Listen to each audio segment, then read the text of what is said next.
Bonjour et bienvenue dans cette toute nouvelle vidéo dédiée au terminal en mathématiques expert. Le but de la vidéo va être très simple. Ici, ça va être tout simplement d'apprendre à déterminer le reste d'une division euclidienne. Et donc ici, nous allons voir comment faire. Alors, tout simplement, je vais se mettre la vidéo en pause afin de réaliser cet exercice. Et ensuite, nous allons tout simplement corriger pour voir un petit peu comment nous allons faire. Sur ce donc, c'est parti mon cliquet. Alors, pour réaliser cet exercice, le but d'exo est très simple, ça va être de déterminer quel reste de la division euclidienne de 3038 puissance 261 par 5. Bon, pour déterminer un tel reste, il n'y a pas 150 millions de solutions. Il va donc falloir utiliser les congruences. Ok, ça va être une méthode qu'on va utiliser.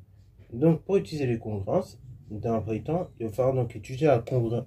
Il va falloir donc déjà établir 3038 à quoi ça correspond. Donc, 3038, déjà tout bêtement, je peux dire c'est 3035 plus 3. 3035, donc je vais pouvoir l'écrire de la façon suivante. Donc 3035, après, je vais essayer de le décomposer en 5 fois quelque chose.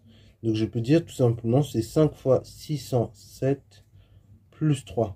Donc, en clair, là, il n'y a pas besoin de dire 150 fois, il n'y a pas besoin d'aller trop loin en disant que 3038, ça va être congru à 3 modulo 5.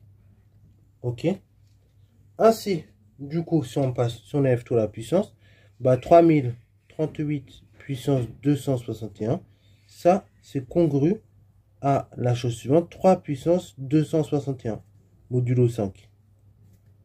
Ce qui implique la chose suivante, ce qui implique que 3038 puissance 261, c'est congru à 3 puissance 261 modulo 5. Alors, maintenant, donc, on va essayer de raisonner un petit peu. Je vais faire donc les premières puissances de 3. Je vais calculer les premières puissances de 3 et je vais voir à un moment donné là où j'obtiens du 1. Ok. Donc par exemple 3 puissance 1. 3 puissance 1 j'ai 3. 3 puissance 2 j'ai 9. Donc c'est congru à 4 modulo 5. 3 puissance 3 j'ai 27. 27 est donc congru à 2 modulo 5. 3 puissance 4 j'ai 81. Ah, 81 ça m'intéresse. Puisque 81 en effet c'est congru à la chose suivante. C'est congru à 1 modulo 5, ok, bravo. Donc, ainsi, je vais donc avoir 3 puissance 4 fois la chose suivante. Donc là, je cherche le nombre qui multiplie par k va me donner 261. Alors là, il n'y en a pas. Il se trouve qu'il n'y a pas d'entier qui vérifie cela. En revanche, par exemple, le nombre 260, là, ça existe. Ok. En effet, puisque 260, je peux l'écrire comme 2 fois 130 ou encore 4 fois 65. Donc là, je vais avoir 3 puissance 4 de toute puissance 65 fois donc 3 puissance 1. Ok? Ça, modulo 5.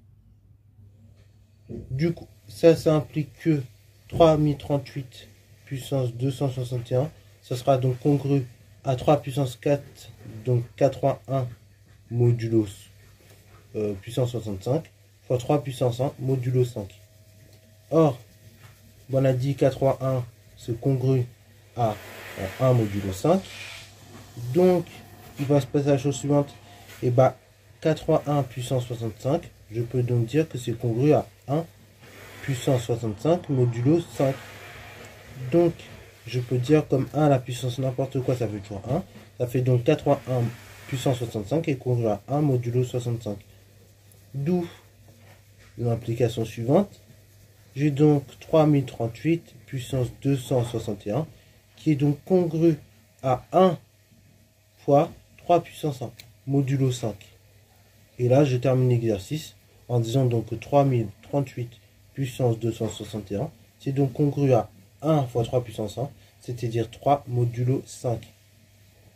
Conclusion, on a donc trouvé que 3038 de puissance 261 se congrue à 3 modulo 5. Donc conclusion, 3 et le reste de la division euclidienne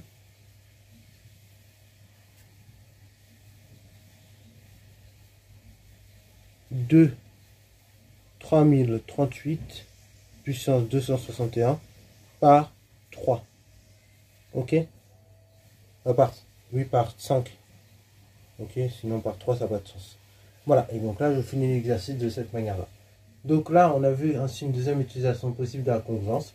Après je montrerai une dernière utilisation de la congruence qui consiste en quelque sorte à faire des tableaux de congruence pour résoudre des équations. Voilà, donc c'est tout pour la vidéo, j'espère qu'elle t'a plu. Si c'est le cas, n'hésite surtout pas à la liker, commenter et balance-toi en mathématiques et en sciences.